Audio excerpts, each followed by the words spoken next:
Good morning, everyone, or good day. Unsay matakabalon sa oras sa inyo, pero sige lang. This is Module 1. Ang topic dire is measurements, scalar, vector quantities, and graphical methods. So this is basically an introduction to it, and some examples will be given later. Let me just choose a different color. Okay, let me choose red. Okay, let's choose red. So measurements.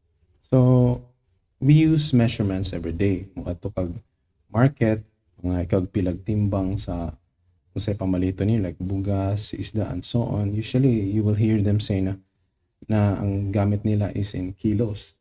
And kilos is actually part siya sa International System of Units, also called SI units. Then kung maatapod kag ka ng kuan, for example, hardware store, kung palit kag ka ng plywood, they would usually give you ang units na ginagamit nila is like feet, like 4 feet 4 by 4 feet by let's say 8 feet. Okay? Basically feet by feet. So ang feet is an example sa kanang kuan imperial system.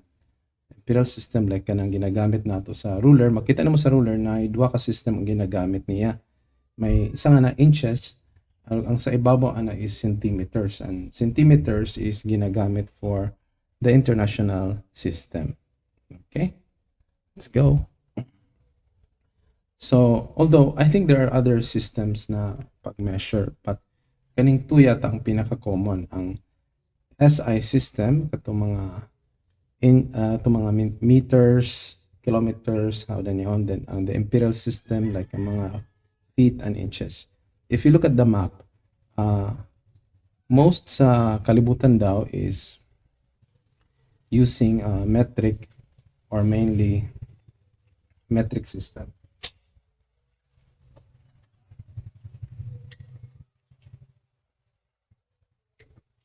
And kanang red, that refers to the imperial nga system. As you can see, ang US, ano yung siya? Canada man yata nang gon. Yeah, I think Canada ni siya. Canada. Kani siya na part. This is US. This is, I don't know about this. Liberia. Myanmar. Og may mixed ang kani siya na country. I think this is somewhere sa Europe. UK man siguro. United Kingdom man yata ni. If I'm not mistaken. But that is not important. Ang Pilipinas, it appears na yaon kita sa blue. Which says na metric or mainly metric. Yeah, so we're probably more mixed than mainly metric. Okay? We're mixed kay defenestration sa school pa lang daan. Inches ang pangayoon sa mga measurements. Pero pag for example, mga sports na yung mga meters and so on. So we're basically mixed. Okay? Kung na mo disagree, hindi ko sure. That's it. So, international system and quantities and its corresponding units. So you have the length here, meter, time, seconds. Of course, napod ang kanang minutes and hours. They still belong sa international system. Temperature, Kelvin. I don't know ang degree Celsius. Because normally we use, not normally, commonly ginagamit natin is degree Celsius. And you also have the electric current, amperahe, and luminous intensity. This is actually new for me, candela. Mo sigurong gamit nila no, candela kay before tong wala pay siguro concept ng amperes, candela ang ginagamit. So mass is in kilograms. This is for the international system quantities. Okay? So tell me if naamoy mga weird na ko na realization. Kung ano siya international system, like for example kaning candela. Okay, conversion. So of course we're talking of the same na physical matter. So when you say 1 inch, na gina siya corresponding na metric measurement. Okay, ang 1 inch is wait, 1 inch is equivalent sa 2.54 centimeter. Then you have 1 foot, which you know ang 1 foot is equal to 12, 12 inches, but they're both in they belong to the same standard system, pero sa metric system, it's 0.3048. 1 yard and 1 mile have the corresponding na mga values put. Okay. Scalars and vector quantities. I think familiar ni dapat sa iyo, okay? They're essentially the same. They're both magnitude. Galing lang, ay mong vector has both magnitude and direction. Sometimes, sa kanang makigstorya ka about this on mabali-bali. Pero, they say the same thing. Ang isa lang may direction. So, for example, ang displacement. Displacement is the same as that of distance. Galing lang, when you say displacement, it specifically means dapat na siya direction. So, usually, ang indication kining bitaw arrow on top. So, you have S, then na siya arrow on top. Okay. Velocity and speed. Okay, velocity and speed. So, they're the same magnitude, but the velocity has direction. Acceleration and force. Okay, force. Here you have time. Time wala siya direction. Mass wala po siya direction. And temperature wala siya direction. Because basically, the concept of time is that if you move in different direction, if na nag-start mo at a certain point, then mag-move mo at different direction, you will have the same time. But later on, if mo change na ang mga speed and so on, that changes. But for now, kana sa atong concept na ito i-accept because this is, for me, it's observable. Then you have the mass and the temperature. So, quick question. Unsa nang mass na makita niyo? Unsa nang value na makita ninyo kung magpatimbang mo? Okay? Is it mass or what? Okay. Graphical representation of vectors. So, we need graphical representation kay this will help us provide a better view on perspective sa pagtanaw nato. So, ang ginagamit for vectors, if nakagi mo sa high school, is arrows. So, like an arrow na siya pointed tip of tail, right? So, for example, in this arbitrary na vector, like a vector, this a vector is pointing in this direction.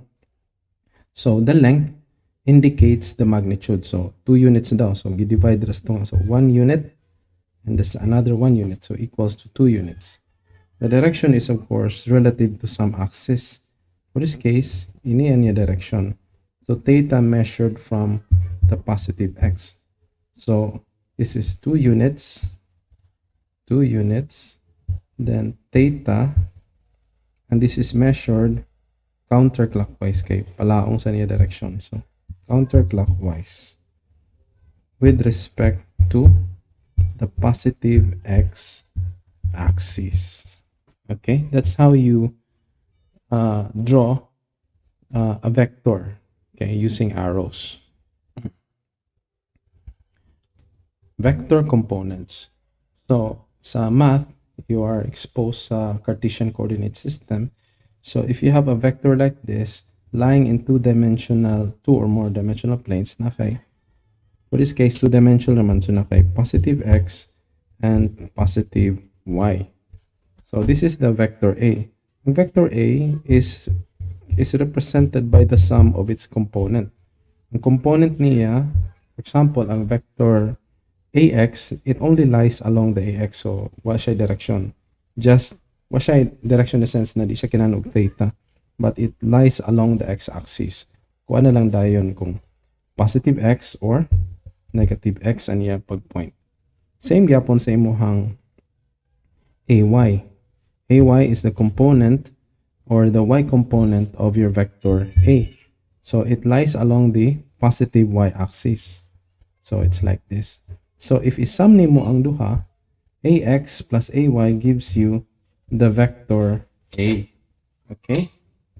So, of course, as we know, sa Pythagorean theorem, this creates an angle, not a triangle with an angle. So, ato siyang i-redraw. So this is theta here, and this is vector A. Then you have vector AY and vector AX. So if you remember, ang sum sa squares sa components niya gives you the hypotenuse. Okay, if you remember, gives you the hypotenuse of that vector. So we write lang to measure the magnitude, initial magnitude, by using this expression.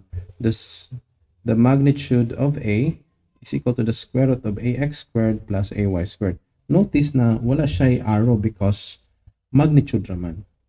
Then next one is ang angle nga theta. So ang angle nga theta, we can use tangent theta.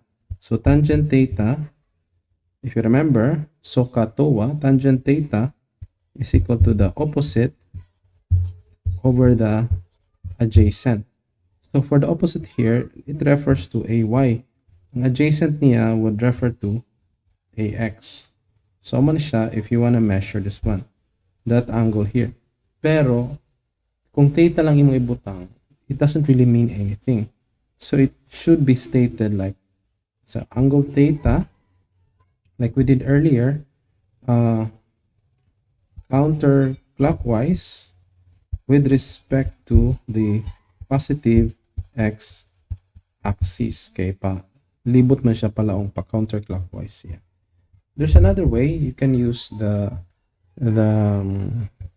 kanisya na style, north, south, west, east. So if you want to express it that way, kung let's say yaon siya nga ni kabutang ang angle theta, that would mean theta is east of north. Ayan measurement. So it's measured from east to north, or east of north. Okay. Okay, hope you learned something. Now let's look at unit vectors. May kag unit vector, it's basically ang smallest na ma-form ni mo na magnitude. And for this case, 1. Unity 1. So earlier we have this function here. So a is equal to ax plus ay, the sum of the components ax and ay. Let's say ang value sa imong ax, let's say ang imong ax is equal to ay but not equal to 1. So dili siya 1. Dili siya 1 yung magnitude. Ang imong unit vector nimo imong I vector is equal to, not yet, I and j and nila magnitude is equal to 1. So for this case, ang nimo I o j. Ang I ginagamit siya for the positive x-axis. Ang j ginagamit siya for the positive y-axis. Kung na kay z-axis, for the z, iya is ang k hat. Okay. So as you can see, may iya tawag na initial na symbol. We call it a hat. So I hat j, this is j. I hat, j hat, and k hat. So this indicates na initial na letter, or we also call it physical quantity na vector siya. Okay? So pero niya magnitude is equal to 1. So basically, we can rewrite this k hat, absolute value, I hat, j hat is equal to 1. Okay. Now, how are we able to separate this in terms sa iyang magnitude of direction?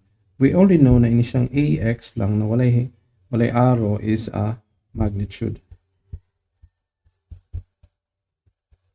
Then ang I hat is a vector quantity, pero it's just equal to 1. So meaning it's just ax whatever magnitude times I hat which gives you 1 lang na magnitude that adds the direction. So direction ini siya. So you have magnitude and direction. So kung let's say in 3D, or in 3 dimension, ang vector A would be expressed as AX plus AY plus AZ. Now, vector sa siya, butangan nato siya ng vector component I hat, J hat, K hat. So that would be in 3 dimension. I hope it's clear. Kung na may pangutana yung teacher, which is probably ako. Okay, guys. Here we have what we call component method. Okay, usually pag mag-sum na kag mga vectors, of course, it would require more than one.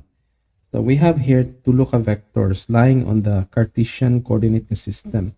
You have vector A, vector B, vector C. As you notice, wala siya arrow, pero they are in bold, they are bold letters.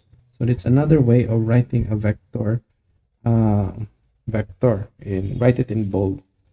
Pero usually, ma-confuse ka, so we use ka ng may mga arrow. So the first vector A lies along the first quadrant, 1Q. So it is 100 units, 37 degrees with respect to the positive x-axis. So that means it's measured from the positive, pasingod yan ha? Okay, for the first one.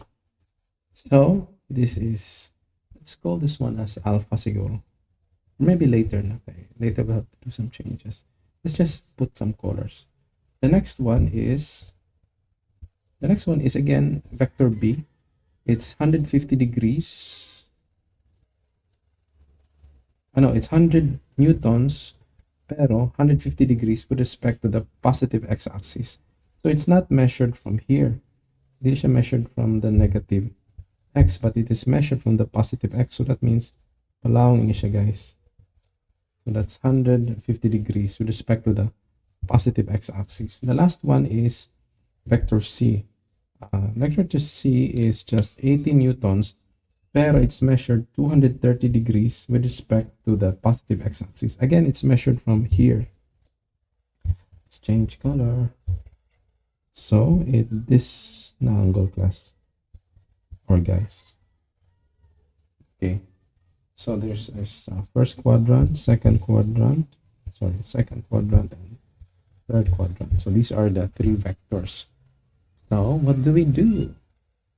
Let's try to sum ang mga components ani niya. Because we know a vector lying neither on the x or y or z axis may iya component. For this case, it's a 2-dimensional.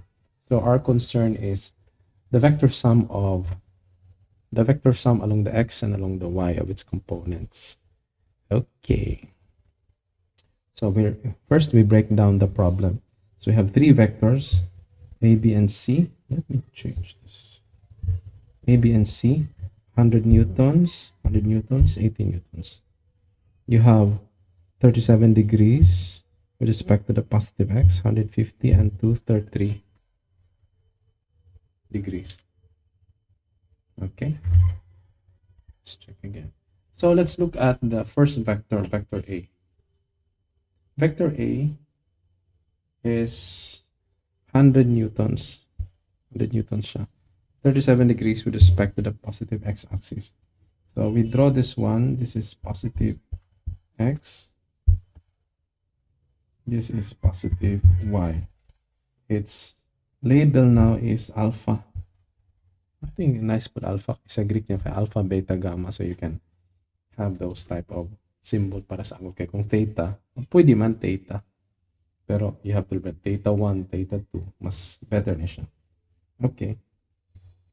So vector A is a component AX and AY. So ang imong AX can be written as this one. AX equal to absolute value of A cosine alpha. Just a review. Nasa cosine alpha. So if you remember, sa Sukatowa, ang cosine alpha, so you have the ka, so you have cosine, some angle theta is equal to the adjacent over the hypotenuse. So since ang concern nato is ang component na AX, we have to use the cosine alpha. kay it lies ang iyang adjacent is the given or the unknown na ax. And we have the given hypotenuse A. So rewriting this one, di rin ako sa kilid class sabi.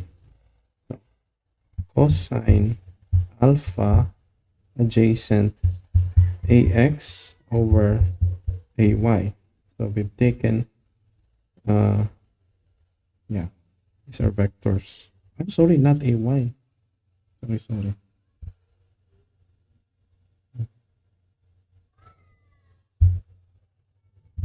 Rather a, the hypotenuse. Okay. So rewriting that one, ax vector is a vector cosine alpha. So we take the absolute values. This one, it's actually from the beginning, my absolute yata ni siya dali. So this is ax is equal to a cosine alpha. And if you revert it back to its component, if you put ax vector here, you just multiply this one by I hat. But it doesn't really matter kaya ang I hat, ang iya purpose na is to give direction. Okay. So A is 100 newtons, this one. Alpha is 37 degrees. So do not forget to set your calculator to degree nga mode. Depende sa given. For this case, degrees siya. So degree nga mode siya. So this should give you a value of 79.86 newtons.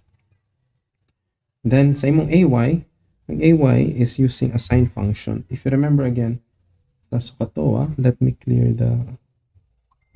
this one. Okay. So nga sa sine function. So if you remember sa sukatoa is so sine theta is equal to the opposite over the hypotenuse. So of course dapat nga niya ang opposite niya, but this one we can transfer it here and imo ay, it becomes the opposite. So that means it is sine alpha is equal to the ay over the hypotenuse A. So we can put some absolute there para matanggal nato ang direction. So that means ang imong ay, ang concern nimo na parameter is equal to absolute of A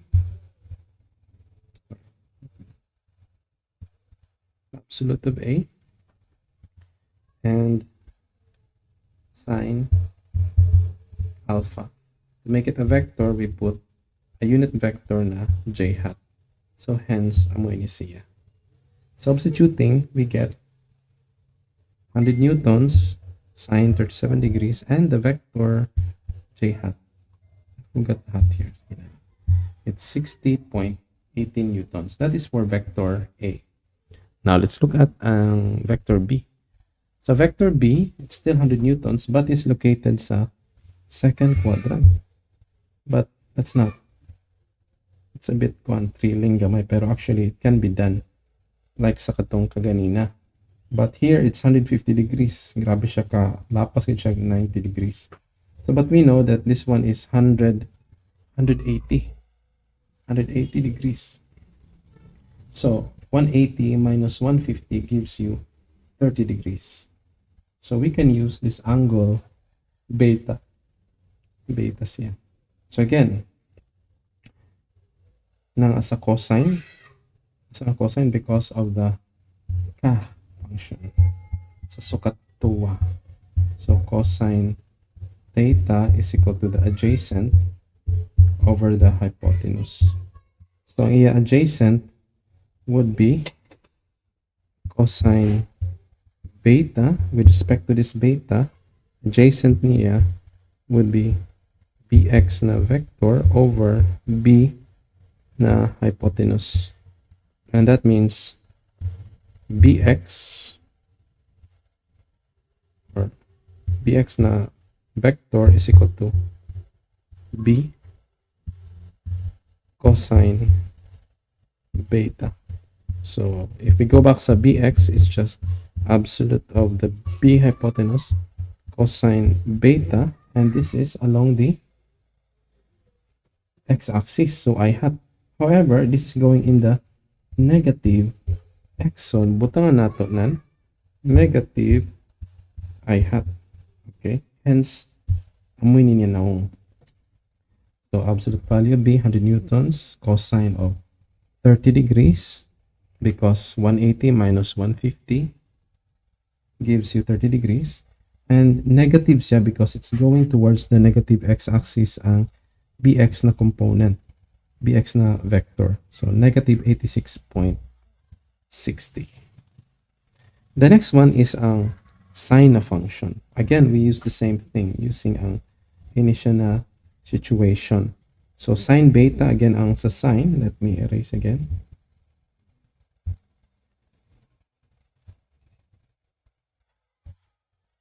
The sine is so sine theta opposite over the adjacent. So sine beta is equal to the opposite niya, and in by, which is the same here. So that's by na vector over b na vector. Rewriting, ay mo by vector is b absolute sine beta, and of course j hat going upward, so it's positive na j hat. So I put here just j hat. So hence amoy ni siya. Then after inputting, substituting the values, you will get 50 newtons joule. The last one is an IMO vector c. Vector c lies on the third quadrant. So again, ang angle initially is 233 degrees. So rotate siya. So this is 90 plus 90, 180. So we can deduct 180 from 233 degrees, and we get 53 degrees. I hope I'm right. Sorry. Okay, calculator. So, grabe po, no? Pati ka na i-calculate. Okay. Yapan ako, yawa na ako. Okay, so cosine alpha. Why are we using cosine alpha? Because our concern is on cx. This is on the adjacent nga side. So clearly, cosine atong gamiton. Cosine theta is basically, again, adjacent over the hypotenuse. For this case, it's cosine gamma. Because alpha, beta, gamma. So just for consistency, the absolute of adjacent, this is cx over c na vector. So that means cx is equal to the absolute of c cosine gamma. Okay. So if you want it in vector form, you just put k hat. No. I hat. Sorry. I hat. But this is going in the negative direction. So butaw na to na negative na parameter there. So hence, amuinin noong niya. And if you substitute the values, it gives you a negative 48.15 newtons I hat. Next, nimo is an imuhang cy. Okay? Imo cy. So cy is using sine function. So let me erase this.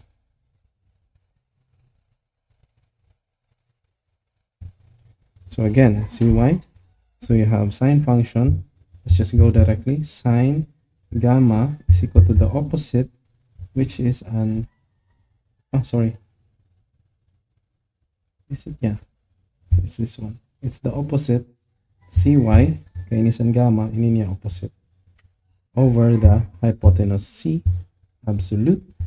So cy, absolute, is equal to c na vector sine gamma, or cy is, I'm running out. t sine gamma, y man siya, it is j hat. But since it's going downward, negative j hat. Hence, amoy na siya unknown. Okay, so I think we're done with the component na to. Let's check. So, what do we do next? To solve this problem, we simply plug in tanan ng mga x component and y component sa tulo ka vectors. If you have like another vector like vector d, you do the same. You add like dx or dy here. Don't forget ang mga signs niya kay to indicate kung positive ba siya or negative. Then we sum. The resultant is simply the sum. Sum nimo ang 79 minus 86 minus 48 gives you this value. Same with the y component, gives you a positive value. So here ang x nimo is negative, ang y nimo is positive. If just by thinking, clearly this is not sa first quadrant. Okay, sa first quadrant should be positive ang both x and y component. So this one, positive ang y, negative ang x, it's on the second component. So, ako lang siya gi-overlap. Overlap na po sa daan sa tulo ka vectors A, B, and C. So, this is the look niya, ha? So, R is just simply the sum of the components R, Y, of X. So, kung mo siyang i-plug in, it should look something like this. Okay? So, the intersection sa iyang tail should be the same, will also be the intersection sa imuhang resultant vector, intersecting from here or here. So, of course, wala pa nato ma-solve ang angle. But clearly, we can solve it using this function, ang theta tangent. So we can also use Pythagorean to solve for the resultant. Kaya resultant is just simply the sum of the squares. So regardless kung negative or positive siya, i-square nimo, then i-sum nimo siya. And since r is, ang square gives you a positive negative value, we choose the positive. Actually, dapat dito mag-choose ng positive or negative. It's just the value, the magnitude sa. So 71.18 newtons. Ano yung resultant? And from the tangent function, tangent theta is equal to the opposite over the adjacent. This simply gives you this value here. This is an absolute value, so mawala na siyang positive or negative. Pero we need to indicate asa siya with respect to. So it's 40.14 degrees. And this is with respect to what? Negative x-axis. So that means kung negative x-axis siya, palaong siya, it's may kulang ini clockwise direction, CW, clockwise 40.14 degrees clockwise with respect to the negative x-axis. Okay. So I hope that's clear. Thank you. Now, adding vectors graphically. There are two methods sa graphical nimo. The polygon and the delta tip. Okay. A polygon or delta tip, and the other one is parallelogram. Of course, ang isa may limitation because parallelogram has 4 sides, I think. Yeah, 4 sides again. So that means chances are two vectors are pwede. But on polygon, you can have as many as you want. So in the first scenario, we're using, on this example, we're using polygon or delta tip method. The given is that an explorer in dense jungles of Africa, pwede po pulihan nimo guys of Philippines or asan nyo gusto sa Philippines, leaves his hut. So he takes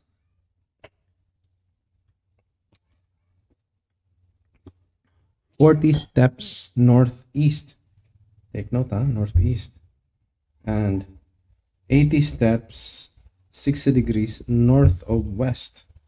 Then 50 steps due south. Find the displacement that will return him to his hat. This is displacement. Obviously, it's a vector quantity. So, i-review ninyo class unsay kalainan sa northeast o north of east. Okay? But I think I'll just show you. So, these are the quantities here, the physical quantities. Vectors A, B, C. A, 40 steps northeast. B, 80 steps, 60 degrees north of west. Then C, 50 steps south. So, let's put them in a Cartesian coordinating system. So, we begin here.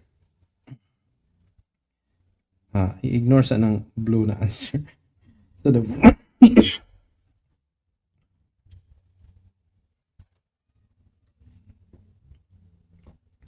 the first one is 45 degrees from this origin here. So, we're using north, south, west, east. 45 degrees kay gibutan mo diri northeast.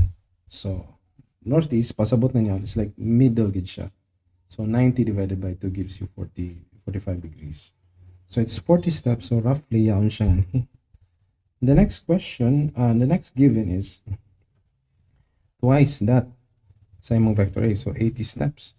It's measured sa 60 degrees north of west. North of west. So, this is the north. This is the west. So, north of west means inisia measured from here. Gikan sa west. North of west valley. So, 60 degrees. And it is 80 steps. 80 steps. Yeah. Twice that. Okay. Next is 50 steps south. Oh, obviously, south meaning paubos siya. Paubos siya. So, this one. So, north-south. So, south paubos. And this one, if we connect the tail to the tip, this gives you the resultant. Okay? Resultant siya. Ang resultant is essentially connecting the tail of the first vector and then ang head sa resultant connects to the head of the last vector. That is the resultant. Okay? However, this problem, you need to reverse the direction kay ang goal is to find the displacement for the explorer to return to its hat. So, meaning, ipalibot na nimo siya. So, para mo balik siya, palong sa banya direction. So, opposite sa imo resultant or the inverse of the R nimo or the resultant. So, this gives you displacement needed for the explorer to return to its hat. Otherwise, di gid siya kabalik. Okay?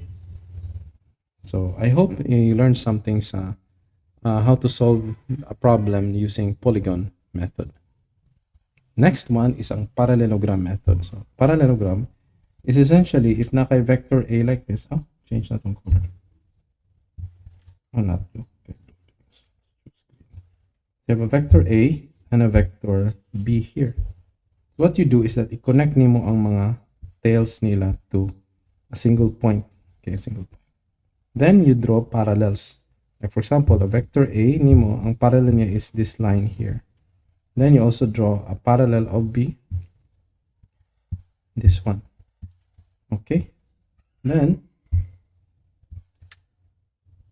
inisia, if you connect the tail of the vectors, that will be the point asa pud ang tail sa imong resultant, and it goes to this point here, basically creating a diagonal line for this rectangular shape, and you have here your resultant vector using parallelogram method. Obviously, kung nakay third na vector, it doesn't fit. So you have to use the polygon method. Okay. So I hope you learned something new today, class. And this is not my official email, but this is something like create na email for you to send if na may mga clarifications, and make sure na you identify yourself kay wow kabalo kung kinsa ka. That's it. Thank you and God bless.